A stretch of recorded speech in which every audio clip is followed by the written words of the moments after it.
Are Cal, Prasad, and Joe here? Hi.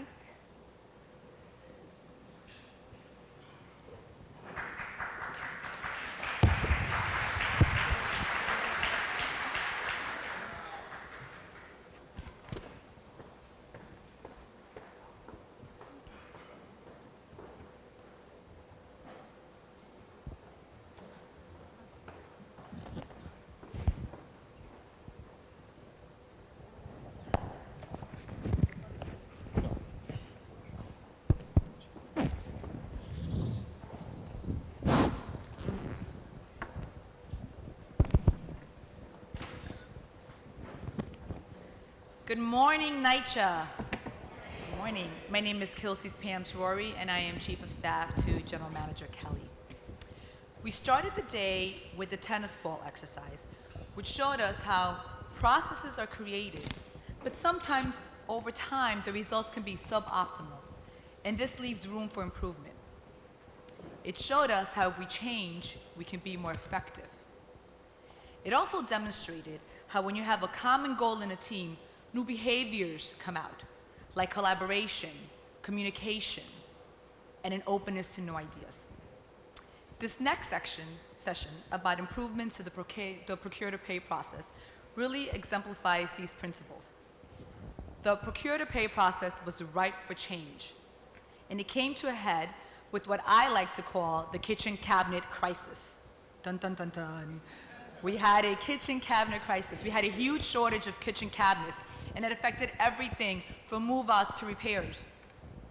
The operations and procurement departments were simmering with frustration, and they knew they had to adapt to a new way of operating. With the help of IT, they questioned assumptions, rethought the process, and the results have been very impactful. They are now meeting NYCHA's goal of paying vendors within 30 days. They can authorize vendors to do work within 1 hour of being approved, as opposed to 3 days. And for the first time ever, operations is forecasting what its contracting needs are. So sit back and enjoy the next few adaptation skills with our NYCHA's actors extraordinaire.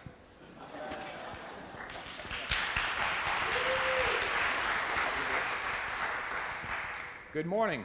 I'm Joe Schmidt, the Director of Procurement, and we're here to discuss changes that have been implemented into the procurement process as it relates to vendor service authorizations. Okay, how's that? Better? Okay, all right. As it relates to entering receipts and forecasting contractual needs, prior to these changes, it felt like parties involved were working in conflict rather than collaboration, which contributed to inefficiencies in the process. By collaborating with operations, NGO, procurement, IT, and finance, we took what were manual paper-based processes and developed tech solutions to create more efficiency while also increasing transparency into the entire process. We've developed a few skits, God help us, to illustrate the frustration that was felt prior to the implementation of the tech solutions. We hope that some of you can really relate to the situations we're going to perform. So the first one is automating releases. Hello, procurement. Yo. This is the superintendent at Gowanus Houses. I'm calling to see what the holdup is with my vendor work authorization that we're about to perform. I was just checking your paperwork this morning, and there's missing information on the request that you submitted. If you check your email, you see that we sent it back to you this morning to be updated. Well, I've been out in the field all morning and have not had a chance to check my emails yet. I'll fill out whatever's missing as soon as I get back to the office, but this is the third time that I've been calling about this work authorization. I have a FOS inspection in 3 days. I have to have this work done before then. Can you please have this processed right away? We're going to do the best we can. How about this guy? I've been waiting a week to get this work authorization, then instead of calling me to get the information I forgot to enter, they return the whole thing to me, wasting even more time. There's got to be a better way. How about this guy? He expects miracles. The same guy submits incomplete paperwork repeatedly, less than a week before a FOS inspection, and expects me to drop everything like he's the only development we serve. Geez, there's got to be a better way. Let's partner with IT for a better process. Ta-da! Procurement and operations. Don't be frustrated. We have a solution for this. To improve this manual and inefficient process, we looked at the process that is used to procure the supplies, and we expanded the same thing for services. Just like the supplies catalog on iProcurement, we implemented a services catalog on iProcurement. The field staff can shop for their services, select what they need, and simply check out. The system is automatically going to email a work authorization to the vendor. No more paperwork, no more back and forth emails. As you can see from the screen, we estimate it took approximately 3 days from the time the field put in a paper requisition to procurement and until they got a work authorization. Now with the new process, from the time field put in a approved requisition until they got a work order, it only takes 1 hour. This is a major process improvement for the entire NYCHA.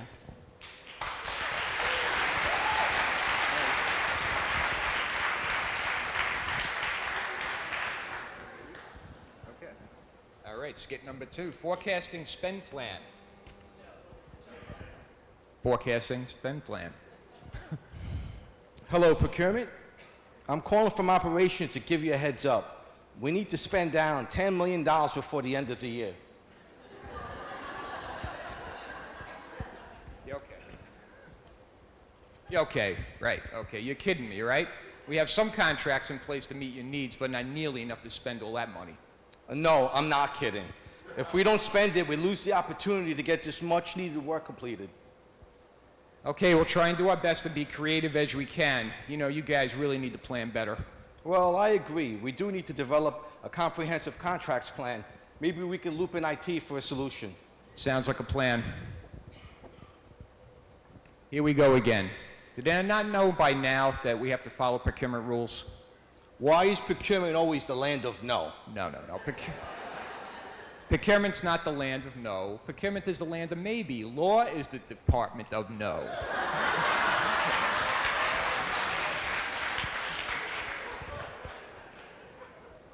Let's partner with IT for a better process. Folks, there is a better way of doing this. Let's work together to build a planning process and a forecasting tool. The forecasting tool lists you the vendor contract history. It'll show you the service contracts and also the vendor work order data and historical spending. This will help the field staff forecasting their next year contractual need.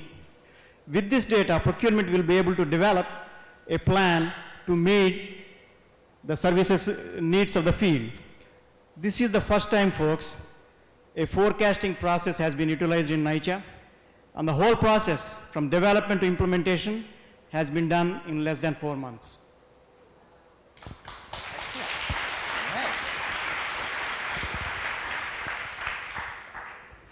Okay, skit number 3 and the final skit, aren't you lucky? So, this is vendor payments. Hi, procurement. Hi. This is the superintendent at Gowanus Houses. I have a water main break here, and the vendor's refusing to come out and do the work. It's funny you should mention that. The contractor was in my office earlier this morning, and he was complaining he hasn't been paid for the last 6 jobs he performed for you. How about you think about paying him?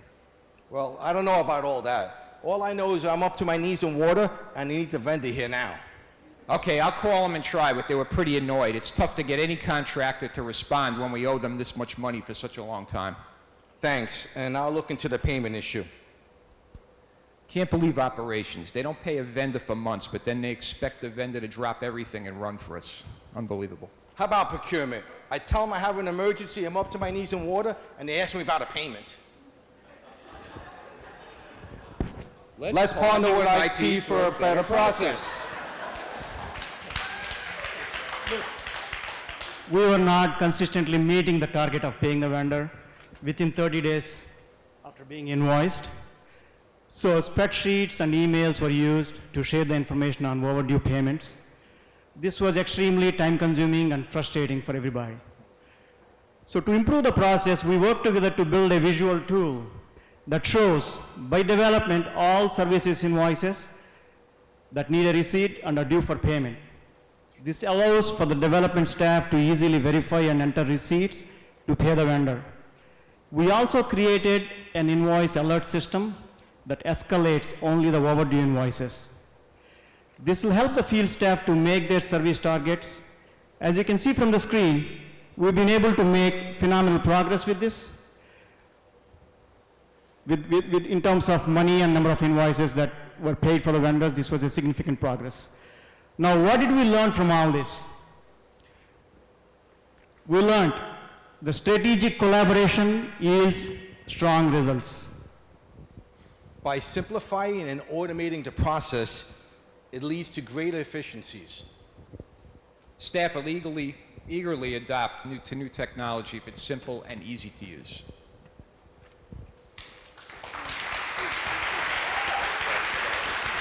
Great job. So we ask why now? Because now more than ever, we need to make the most of our resources. Partnering with IT to automate processes enabled me to make better use of my staff. We have been able to work across departments as one team instead of working in silos. When discussing solutions, we took into consideration the needs of other departments and how the solution works for everyone. Folks, we thought that CAPE was going to be funny, but we wanted to make a point. Basically, no one department has a magic wand, and no one department has magicians. We all work together. These two guys, they didn't dump it on IT and say, this is an IT issue, they're going to figure it out. They worked with us, we discussed, we collaborated, we brought ideas out of the box, and then we brought solutions that worked for the NYCHA and for the entire authority, and worked for all of us here. Thank you, guys. So what's next? We're going to look at other processes and work together to try and make them paperless and more efficient. Thank you.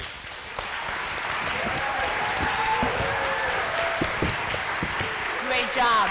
So, as you can tell, this is really a great example about how you can engage your colleagues in dialogue. You can question assumptions. You can create a vision for what the future should look like, and you can really make effective change. So, I want to give a round of applause to IT procurement and operations for the great work. We have, if anyone, gentlemen, we may have some questions. Joe, Prasad, Cal, we may have some questions. Does anyone have any questions? No questions about the process, how they engaged their team in dialogue, fantastic. Celeste? We have a mic. Celeste, we have a mic. Thank you. You said staff will eagerly adapt new technology if it's simple and easy to use. Tell me some specific instances in how your staff adapted with the technology.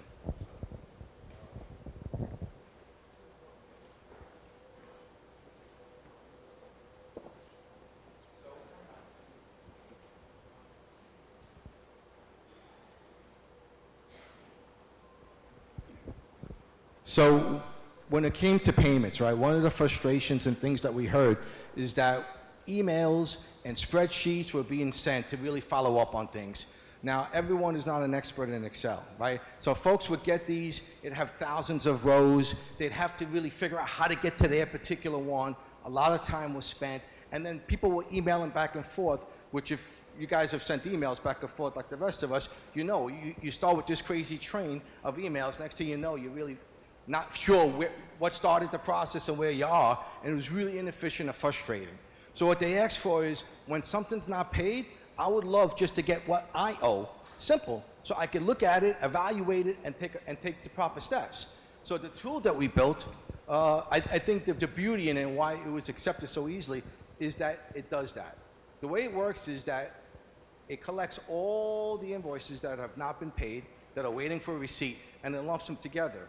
Then by clicking the bubble you work in, the development you work in, it shows you just your invoices. You don't have to worry, you're not relying on someone to send you anything, you're not relying on being an expert in Excel, and you don't have to use any emails, right? You just view your stuff and it gets updated every night. right? So whenever a new invoice comes in that needs a payment, it pops up on this report. You can easily see it at your development. Once you enter a receipt, you don't have to email anyone that you did it. Overnight, the tool updates itself, removes it from the report, so it's constantly updating your actions, and all you have to do is focus on what's on the report. So by doing that, the developers realized how simple it was just to really see what they need to take action on, and they appreciated that the tool itself was what did the update without having to tell folks and email people. During the training, some of the things that they asked for when we showed them the tool was, wow, it would be great if not only can I just enter my receipt, but man, how about if I click a button and I can see my invoice? So we didn't build it that way to start, but IT made adaptations, and now you go to that same tool and you can view your invoices and all the data that you entered. So it's really one place to view what you owe a vendor, and you're not relying on anyone else to give you any information. You just have to follow up, enter receipts, and everything, you know, that leads to the vendor payment. You mean how long did it take us to build the tool? Wait, Celeste, can you repeat that in the microphone so that everyone else can hear? The team that's actually looking into the tool and doing this work in this new way, how much development did it take to bring your team up to speed to using this tool? Gotcha. Well, we realize that when big change like this happens, right, working in smaller groups, I find, and I think the rest of the folks do too, that it's more successful. So what we actually did is, the city's broken up over RAMs, right, which really handle a group of developments. We trained the development managers and supers with their RAM at the same time in a small group. This way they all will listen to each other's concerns, questions, and everyone understood how to process it. So we just scheduled, I think it was like, 15 or 16 meetings, met with these small groups. By the second month, we saw a considerable increase. So when we first pulled the data, like we went live, when we pulled the data, we had owed over $3 million of invoices that vendors had billed but had not been paid, and they were averaging over 50 days. By the third month, we were down to $1 million, and our average was at 20 days, which is below our goal of 30. Right now, we're still below our goal of 30. But what we try and tell people, even though the overall goal is 30, you don't want any individual invoice to be above 30. So we set up the alert system where if any one invoice, once it gets to 20 days, you get an alert. The manager and super get an alert. Now, they still have to 30 days, but the idea is that we're catching this in time so they can do something about it. By the 25th day, their supervisor and the manager super get a second alert, still leaving them 5 days, and then if you go over the 30 days, it gets elevated to the director. But the way I train and explain folks is, if you do your receipt by the 19th day, you will never see an email. And it shows up on day one, so there's more than enough time, and people have responded positively, and we see most developments are actually under 20 days. I'm sorry, but we're running a little bit late, so we're going to take one more question. Brian? There's a microphone right behind you. Coming to you. Sorry. Yeah, thank you. First off, this is for Prasad. Is that Bob's cape that you borrowed? Yeah, I thought so. Yeah. Cal and Joe, could you guys talk a little bit about the other departments that you worked with on this, this comprehensive, change, and then also the forecasting tool, because that's such a big change for our developments in property management, and how you guys are working with them and guiding them through this, significant improvement. Just on the forecasting, I just wanted to hit on it. People who are not really familiar with the public procurement process, it's long and it's cumbersome. That's just the nature of the beasts. So having the forecasting in place, especially operations, you guys are our biggest customer, is going to make a world of difference, because now we're going to be able to anticipate your needs, anticipate the lead time for the procurement that it's going to take, so we don't disappoint you and have problems on our end. All right, so just to add to that a little bit, so prior to this forecasting tool, we would really kind of react towards, we need a contract, we have money we want to spend, and that's where the process started, giving procurement, a very little wiggle room to get us contracts in place. So in June, we were challenged with, what we need to do? We need to think ahead of time what your needs are. You need to give us enough lead time to make sure that procurement put contracts in place, that budget can make sure you have the funding you're requesting, and that you can reach the goals you're setting forth for yourself. So in June, we were given this challenge. So IT, procurement, operations, bunch of different other departments I'm probably forgetting, got together and said, okay, we can do this, right? What we really need to do is put a process in place where we gather information that's useful to this. We share it in a simple format, and then we reach out to every development, give them time to take a look at what we're giving them, use their own experience, go out and check with their own staff, and come up with what is the contractual needs and the goals you want to accomplish in 2018. So with that, we put this tool together, and I could say I'm very happy that this partnership happened the way it did, because we worked collectively and trained all the managers and supers, did another series of meetings, and for the first time, they took a look at what they think their 2018 need is, and by contract type, developed a comprehensive needs list. And we've also been able to expand the contracts that we're going to use in 2018, drawing down what we do for small procurement, which is a very complicated and involved process, and taking advantage of having more requirement type contracts to make it easier for the field to achieve their goals. So this is the first year that we work collectively to put together a procurement plan, and we plan on having a place for 2018 and the budget to support it. Thank you, gentlemen.